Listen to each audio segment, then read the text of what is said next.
मृत्युञ्जयाय रुद्राय नीलकण्ठाय शम्भवे अमृतेशाय शर्वाय महादेवाय ते नमः। नमस्तेस्तु भगवन् विश्वेश्वराय महादेवाय त्र्यम्बकाय त्रिपुरान्तकाय त्रिकाग्निकालाय कालाग्निरुद्राय नीलकण्ठाय मृत्युञ्जयाय सर्वेश्वराय सदाशिवाय श्रीमान् महादेवाय नमः। ॐ नमः। ॐ मृत्युञ्जयाय रुद्राय नीलकण्ठाय शम्भवे अमृतेशाय शर्वाय महादेवाय ते नमः।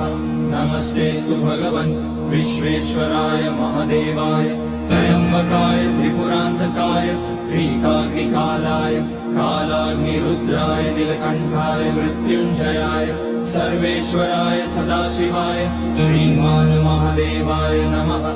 ॐ नमः।